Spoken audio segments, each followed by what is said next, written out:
afternoon to everyone, all those who are present here. Thank you for coming in such cold weather, and all those sitting cozy at their homes and watching us virtually.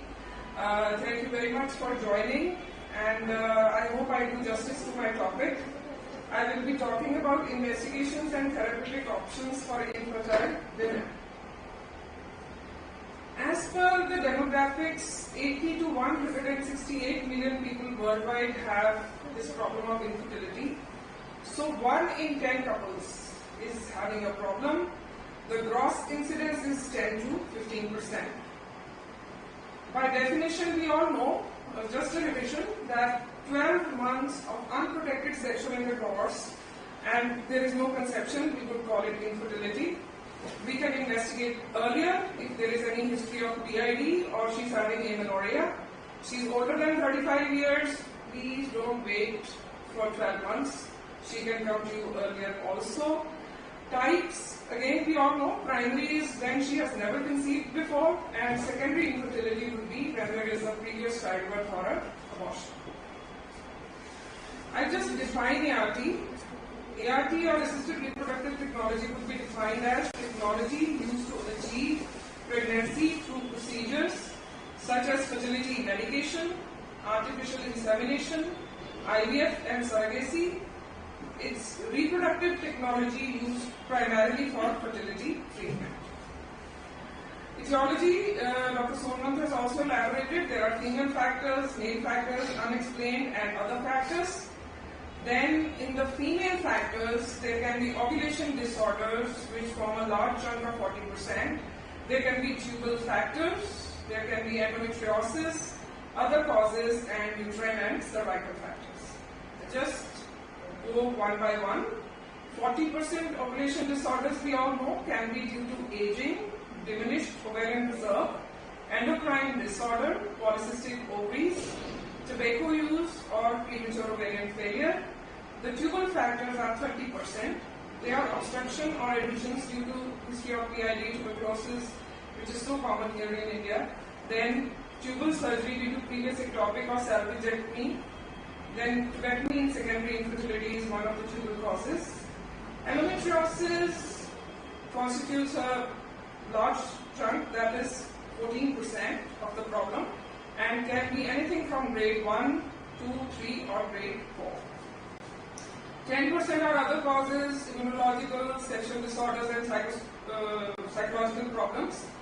The uterine and cervical factors also constitute about 3%, would be congenital uterine anomalies, fibroids, polyps, poor cervical mucus, infections, uterine swelling. Just thought that there has been a major change in prevalence and there has been an increase in demand for treatment during the past decade. One reason is there is a perception that effective ART treatments are now easily available at affordable costs. But this is another thing which we should all know and tell our patients and peers. Optimal fertility as per the human fertility window is 20 to 30. 30 to 40 is actually declining fertility, and for some women 40 would be end of fertility, she would get irregular cycles, and by 50 she would be to a menopause. And if you see the other side of the graph, the poor egg quality consistently goes on increasing once she goes beyond 30. So not just the number, but the quality also deteriorates. Another factor why there is a demand of services is there is a delay in the age of first pregnancy. In the 1970s, we saw the first pregnancy at the age of 24, 25, and now consistently after 2000, the first pregnancy is happening at 29, 30, and so on. The scenario of management, technically, we try to explain that it's the couple, it's the husband and wife that can't get pregnant. The specialist has a role in this, that there should be no blame game among them. If it is a male factor, we try to cover it up, explaining it to the female. If this female factor, we try to tell the male that some problem is there in the couple. We cannot label out where it is coming from. So, as per the World Cup, history is the key. A very detailed history of the couple is required. A very focused physical examination. There are lab tests for both, and then there are specialized tests. I'll take them up one by one. In the history, it's age, duration of infertility, primary, secondary, gestational history, medical history, surgical history, and previous treatment record. We always tell the patient to get all of the previous treatment record once they are coming to the clinic. It's a big help in the future treatment of the couple. So, in the history of each, what is the for the female, gravida, para, abortions, diapers, any history of sexually transmitted disease, her menstrual history is taken into account, and any gynecological complication, any female sexual dysfunction or vaginismus, and the male history is already been talked about. If I talk about the physical examination, every female has to undergo a per speculum per vaginal examination. Look for the proper breast formation, any galactoria present, and any signs of hyperandrogenicity. In the basic workup of the labs, the first thing in a woman you will do once you know its infertility, an ultrasound evaluation. A complete blood count and viral markers. We also do a day 2 FSH estradiol, but nowadays we are sticking to AMH. Since there is no day on which we have to do AMH, the day she walks into your clinic, you can do AMH levels. And serum prolactin and thyroid is done wherever required. I just put up this slide to give you an idea that WHO has been lowering the criteria of normal sperm count as per the average counts in a healthy male. If you look at the blue column on the table, slowly all the parameters in the society in general are deteriorating. And what is worrying the fertility specialists, the embryologists the most is 4% morphology. An average male, healthy male is now having 4% normal sperms. That's it.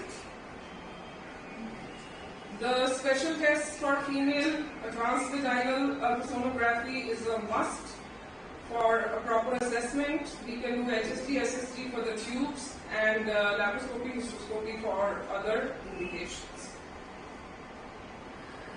Transvaginal sonography, I would like to put it like this, would preferably be done by the fertility specialist herself. If you are practicing infertility, you should get the hang of ultrasound yourself. We cannot put it on the radiologist. A transvaginal sonography for assessment of uterus, ovaries and adnexal structures is a must. Uterine fibroids can be seen, any adenomyosis, endometritis, hyperplasias, polyps, synecdoche, they have to be detected. Any ovarian cysts. Then ovarian volume assessment is wonderful on TDS, and an enteral follicle count on second day of period is really required before you start decide what you're going to give her for as an ovulogen. Then tubo-ovarian masses or hydrosalpinx are also assessed on a TDS. A couple of pictures. What we see here is an intramural fibroid. There can be an intracavitary fibroid right here in the endometrium, and this one is a subserosal fibroid. This is what an endometriotic uterus would look like.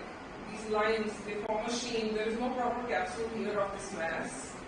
Then these are the calcifications in the endometrium, and this would be a small polyp. These are intrauterine synecdoche adhesions that can be seen on an SSG or an HSG also. And how do you come here? You see the endometrium of the woman, it is broken.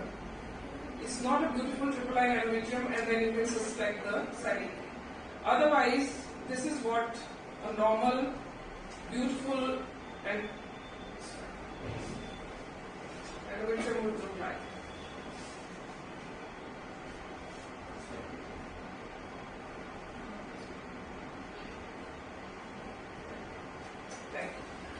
So this is what a normal, beautiful triple-line endometrium would look like. This is one hemorrhagic cyst right there on the top, and below you can see around the 32 millimeters, 3 centimeters clear cyst. A kind of necklace forming on the periphery of the ovary shows you this is a PCO ovary, polycystic ovary, and the other picture you see is an endometriotic cyst with a proper ground glass appearance. Sometimes you are looking at a cyst in the ovary, and the moment you rotate your probe, that cyst becomes a tubular structure, and this is what would be a hydrosalpinx on transvaginal sonography. Sometimes you would also order for a 3D ultrasound, especially when you are suspecting a uterine anomaly. Then you can ask for a 3D ultrasound and get pictures like this. For the tubal evaluation, there can be a hysterosalpingography, there can be a sonosalpingography or a laparoscopy, an SSG, or there is also HICO-SI, a combination of air and saline or contrast medium like Ecovist 200 is introduced into the tubes through the cervix, and the flow of the media in the tubes and spillage in the pelvis is detected by ultrasound. And X-rays, we all know that we can have a HSG, and this is what a normal HSG would look like with those thin line tubes and a free spill seen.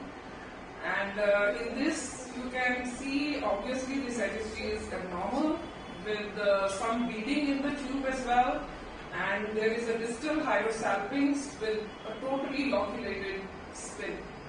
So this is not the patient for an IUI. The methods for investigating the uterine cavity can be HSG, ultrasound, already talked. There can be hydrosonography, or hysteroscopy is the gold standard for the assessment of the uterine cavity, and rarely you might require an MRI. Indication for laparoscopy is very, very important in once we are planning IUI and the duration of infertility is short. Tubal patency on HSG does not necessarily indicate a normal tubal function. This is very important. And where there is any history of pelvic inflammation or surgery, laparoscopy is definitely recommended. The laparoscopy confirms the normality of the tube, the ovarian relationships, tubal motility, whether the tube is stuck somewhere due to previous surgery or PID, you will get to know on laparoscopy. The state of fibria, whether they are healthy. You can stage the endometriosis during the laparoscopy. Any periadnexal adhesive disease can be looked up. And if there is any tubal occlusive disease, it can be identified and staged. And nowadays, there is nothing like diagnostic and operative laparoscopies. If you find a tubal occlusion, it can be corrected there and then. Just a picture for laparoscopy that this is grade 1 endometriosis. You can hardly see any endometriosis. The uterus is beautiful, wonderful pearly ovaries, and on chromotubation there is still as well. But if you see closely, there will be gunpowder spots, grey spots all over the pelvis, on the ovary, and this would be grade 1 endometriosis.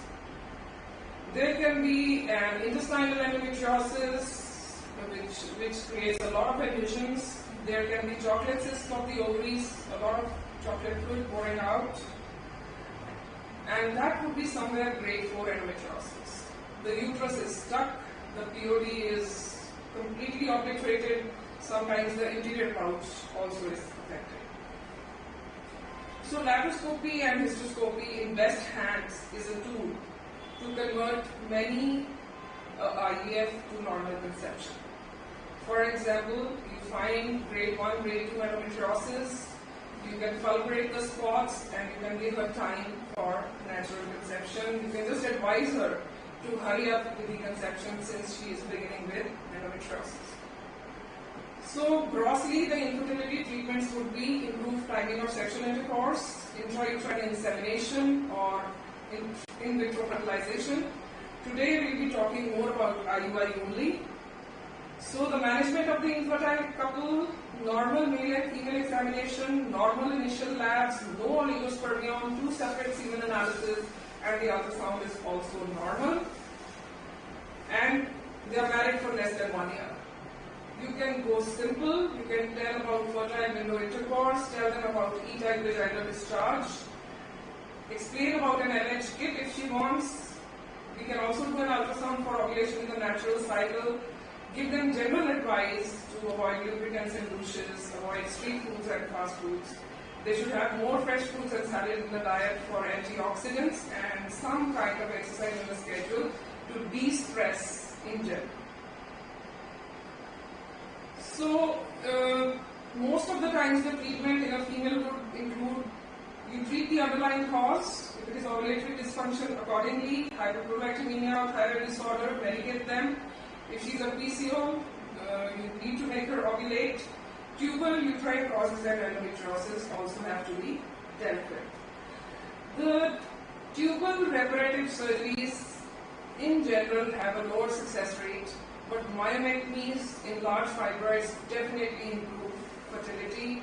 Otherwise, the option is IVF.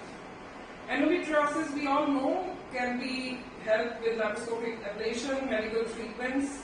If it is grade 1 to grade 2, do ovulation induction and IUI.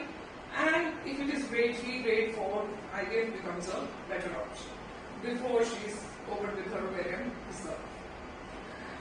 This is one slide in which I just wanted to make a concept for everybody attending, that how many sperms are needed for fertilization. It is 15 million for natural conception. Intrauterine, you should have, insemination, you should have 5 to 10 million. If it is standard IVF, it is 10,000 sperms per egg, and for HC, you just need 1 sperm per egg. Detailing on the procedure we are going to learn about today is intrauterine insemination. We will also have a hands-on at the end of the lectures. The rationale is increase the density of both eggs and sperm near the site of fertilization, and it will increase the likelihood of pregnancy. IUI prerequisites. These are very, very important and you cannot miss on any of them. The sperm count, pregnancy rates will be poor if sperm count after wash is less than 5 million. A trial wash should be performed in borderline cases before we advise this procedure, and appropriate days of abstinence should be looked up. Ovulation can either be spontaneous or adequate response to drugs. Gone is the era you give clomiphene for 5 days and tell her to go natural. If you are giving Ovulogen, check for ovulation. It is a must. Tubal status, at least one tube has to be patent. If you are subjecting her to drugs and she's visiting your clinic off and on, you have to check on the tubal status and perform a lateral hysto if 2 to 3 IUI attempts have failed and she is not ready to go for an advanced ART. We can go for a lateral hysto. Indications, although already talked, I'll just enumerate. Male factor, unexplained infertility of shorter duration, IUI is a wonderful treatment. Cervical factors, immunological factors, ovulatory dysfunctions, and in case where donor insemination is required. Donor insemination is for non-obstructive erythrodermias, yes. The husband has a hereditary genetic defect. We have picked up this newer indication once we are doing karyotyping for man and woman both. They sometimes then opt for a donor IUI. If the couple has RH incompatibility and there's a VOH going on and every time she conceives the baby is high drops, again this option is there. And in severe oligospermias, when the couple is not ready to undergo any of the sophisticated ART such as ICSI, donor IUI can be offered. We go by IUIs step by step. One is patient selection, like we are already discussing, that all the prerequisites should be completed and the duration of infertility cannot be more than 5 years, and natural cycle or controlled ovarian stimulation would be on you, how you want to go ahead. Then monitoring of the treatment, optimize the drug doses, and most important, prevent hyperstimulation. Semen preparation would be the next step, which is again very, very important and controls grossly the success rate of an IUI. Insemination, and last but not least, the luteal support. In the ovarian stimulation, I'll give you quite a bit of detail. The aim is an ideal response of 1 to 2 pre-ovulatory follicles, a triple layer endometrium of more than 8 mm. What could be the problems? There can be a poor response, there is no follicle, or less or more pre-ovulatory follicles. There can be a poor endometrium. There can be inadequate ovulation and luteal phase. So, ovulation induction, when you are not using any drugs, you are doing a natural cycle. It is sometimes done in donor insemination in younger patients, but let me put it like this, that the pregnancy rate will be lower. The stimulation protocols, once we have decided we are going to stimulate her, begin with a standardized protocol, individualize. Improper response to standard protocols can be there. There can be a special situation like a poor responder, or there can be a hyper responder. So we begin with smaller doses and standardized protocols. We have to consider age of the patient, response to treatment in the past. That is why we ask for the record. Her whole record is there with us. We can check it from there also.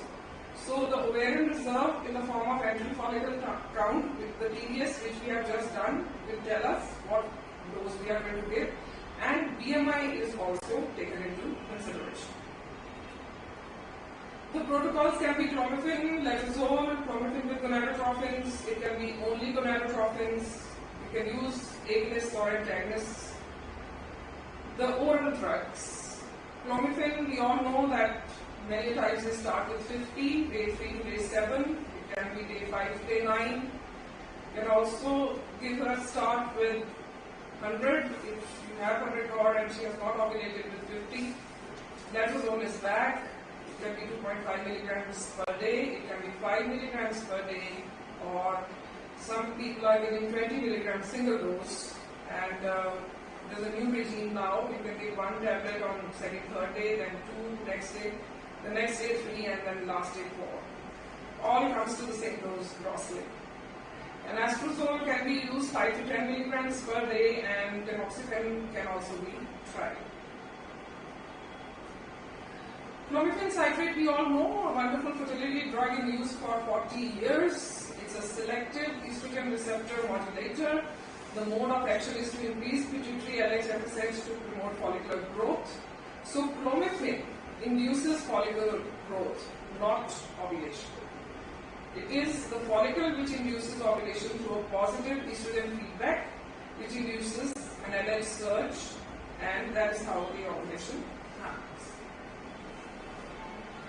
We need to start with a lower dose and increase every month if an ovulation persists. You are checking her up on ultrasound every time you are giving clomiphene. Do not persist with an anovulatory dose. Most ovulations would occur up to the dose of 150 milligrams for 5 days. Otherwise, beyond this, the anti-estrogen effect causes stromal edema, reduced implantation rates, and thin endometrium, so that also is not good. So, if we talk about duration of treatment with clomiphene citrate, 6 ovulatory cycles are recommended by RCOG, and no pregnancies after 6 cycles was seen. Then 75% of the pregnancies could happen in the first 3 cycles, as was stated in Fertility Sterility Journal 1982. So ovulation, anovulation with maximum dose, if it happens, is called clomiphene failure. Clomiphene side effects like thin endometria and failure of the follicles to rupture could be the causes. And these are the clomiphene adjuvants that can be used. Some are using corticosteroids, especially if she is not ovulating in PCOD, and if you have detected antithyroid antibodies or anti-sperm antibodies. Metformin would correct insulin resistance if you find hyperinsulinemia with PCOS. HCG should be tried if no spontaneous LH surge is there, and HMG, FSH are clomiphene adjuvants used to increase the follicle number.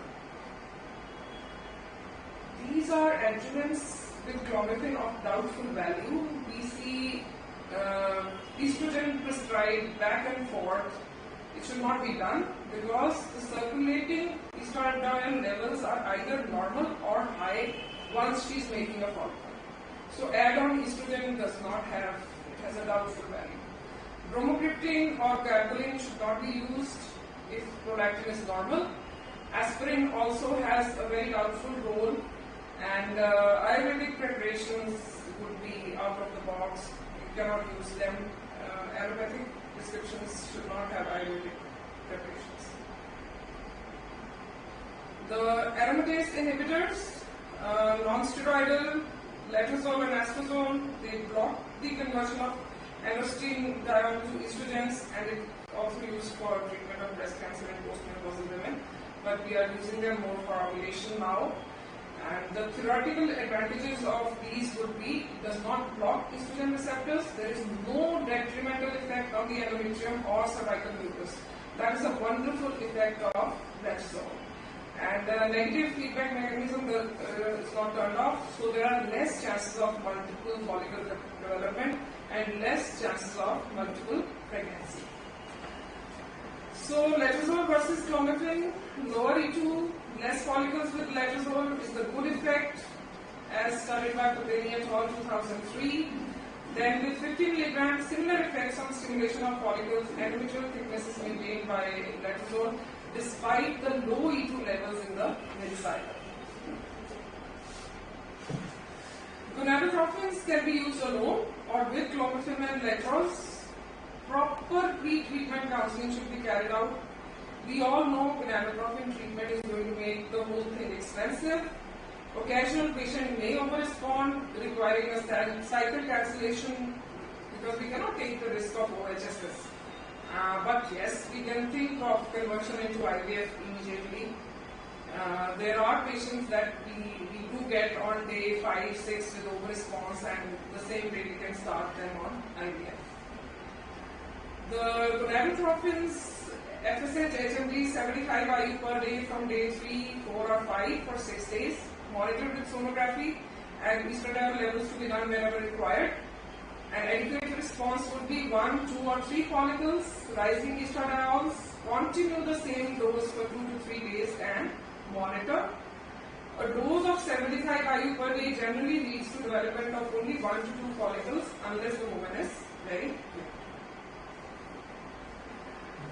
The poor response in gonadotrophins, if it is happening, we have to be very careful in increasing the dose. Step up by just 30%. Multi-dose preparations are helpful. Response can be sudden and explosive once the threshold is crossed.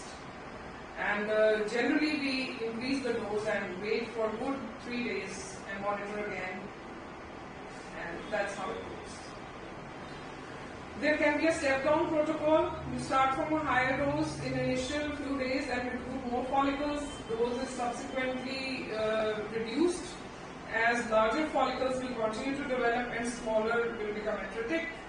Then you can do a step-up protocol in which you start with a lower dose, step it up only if it is needed. This is safer and has a lower risk of OHSS and is more useful for softer stimulations. How do we use antagonist in IUI? It prevents premature LH surge. If you have a very good follicle and the endometrium is still poor, you can delay the IUI, and in the meantime the endometrium might grow. That is where you can use the antag. And to avoid IUIs on Sunday, yes, we can do that. And we have to consider cost versus benefit. So grossly injectable gonadotrophins, when should we use? 3 clomiphene cited ovulatory cycles but no pregnancy. Suboptimal endometrial thickness less than 7 mm after CC ovulation induction. No response with CC 150. We should go to injectable gonadotrophins.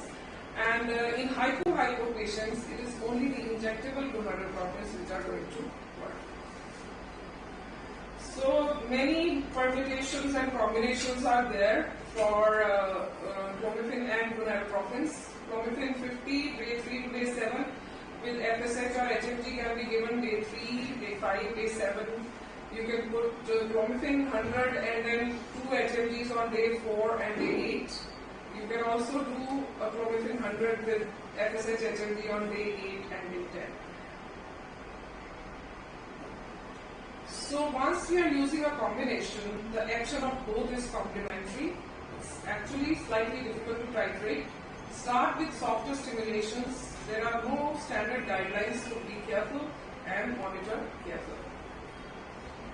Sonography for monitoring is the mainstay of treatment. Baseline scan is a must before you start stimulation. We cannot start stimulation on second, third day of periods without doing a baseline scan. Then start monitoring after 5 days of stimulation, and then she can be coming to you every other day or with a 2 days gap as you see the size of the follicle. And accurate measurement of follicle number, size and endometrial thickness would be required. Monitoring with for ovarian stimulation, a TVS is a better option to see the number and size of follicles, pattern and thickness of the endometrium. Like you see here, should be a triple line. E2 levels can be done for some patients. Coming to the trigger and timing the IUI. Follicles 1 or 2. Follicles in one ovary more than or equal to 17-18 mm is the time when you can give the trigger. Endometrium should be 8 or more than 8. IUI is timed 36 to 38 hours later. What should be the trigger? HCG trigger, if given 5,000 to 10,000 IU, or you can use recombinant HCG 6,500 IU. Ovulation occurs 38 to 40 hours later. It has a longer half-life and also gives luteal support. So HCG gives us this advantage. Once we are thinking of an analog trigger, the time interval between the trigger and ovulation remains the same. Actually, analog trigger is luteolytic, so you should give luteal support once you have decided on a DECA trigger. There is a shorter duration of action, but the advantage is there is a lower risk of vertices. The timing and frequency of IUI, this is also a very big debate. There can be a fixed protocol, single insemination 36 to 40 hours post HCG. This is what we are practicing here in Nova. But there can be a double insemination within 12 and 48 hours post HCG. There can be a variable protocol also. You are doing a TVS 36 hours post HCG. If she has ovulated, you do a single IUI. If she has not ovulated, you do one IUI at that time and another one 24 hours later.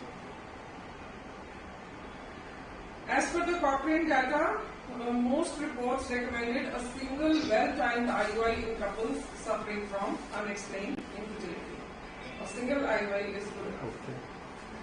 Coming to the technical aspects, and this is how we do it. We take a patient on the table with a partially filled urinary bladder, put her in lithotomy, and with one ultrasound probe in place doing abdominal ultrasound, gently atraumatically clean the cervix with a saline soaked swab, introduce the IUI catheter through the cervix, no touch to the fundus, and slowly inject 0.3 to 0.5 ml of processed semen over 15 to 30 seconds and slowly withdraw the catheter. We were taught that ਤੁਸੀਂ ਏਦਾਂ ਸੋਚਣਾ ਕਿ ਅਸੀਂ ਚੋਰੀ ਕਰਨ ਚੱਲੇ ਹਾਂ ਇੰਨੀ ਹੌਲੀ ਹੌਲੀ ਜਾਣਾ ਹੈ ਫਿਰ ਉਨੀ ਹੌਲੀ ਹੌਲੀ ਬਾਹਰ ਆਣਾ that is the principle and that gives wonderful results in IUI. In difficult inseminations, yes, we sometimes have to use a Syn speculum and Valcellum instead of a Custos if you are not getting through. Sonography control, yes, we do try sonography control in difficult inseminations, and sometimes you might require a stiffer IUI cannula. Management following an IUI, a bed rest of 10 minutes post IUI has a positive effect on the pregnancy rate. We let the patient lie on the table for a while. Intercourse within 12 to 18 hours of IUI if you're seeing that she hasn't ruptured as yet. Then luteal phase support options can be any. It can be HCG, it can be Lifaston, or it can be a natural micronized progesterone for 14 days. Sometimes there can be pain, there can be a little bit of bleeding, especially in difficult IUIs if you've used a Valsellum, and very rare there can be an infection. So the success rates, if you are doing only IUI, like we just talked in the previous slides, if you have not given any Ovulogen, nothing, you monitored a natural cycle, there is 2 to 4% result. If you are using a clomiphene or an Ovulogen, it is 8 to 10%, and in gonadotropins and IUI, the results can go up to 20%. The reasons for high pregnancy rates with controlled ovarian hyperstimulation and IUI would be superovulation corrects subtle ovulatory disorders. It increases the number of pre-ovulatory follicles. Increase in ovarian size may bring the ovary in close proximity to the fibria. Superovulation may affect tubal vascularity to enhance the ovum pickup mechanisms, and sperm wash techniques enhance fertilizing capacity of the sperms. And so IUI increases the number of sperms reaching the ampuloisthmic junction. So all these would contribute. And if we have a look here, human reproduction 2002, pregnancy rate per cycle, they studied about 209 IUIs with 39 pregnancies, 14%. Then with CC it was 6.1, and twins are almost similar in whether you're using FSH or CC. You just have to be careful with the gonadotropins that you don't hyperstimulate. In the IUI analysis of 9,963 cycles as per American Journal of Obstetrics and Gynecology, 90% of the result would come in the first 3 IUIs. So performing more than 3 IUI cycles is actually not recommended.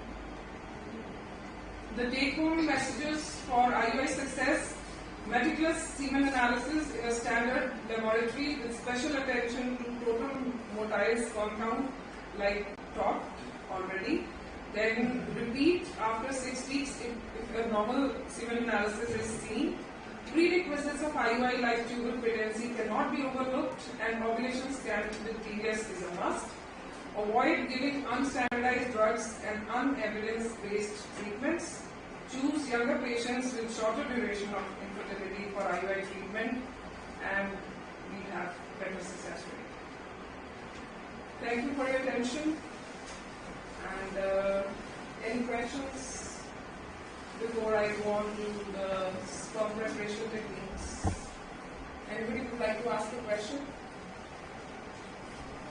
Okay. So we will take the questions online later.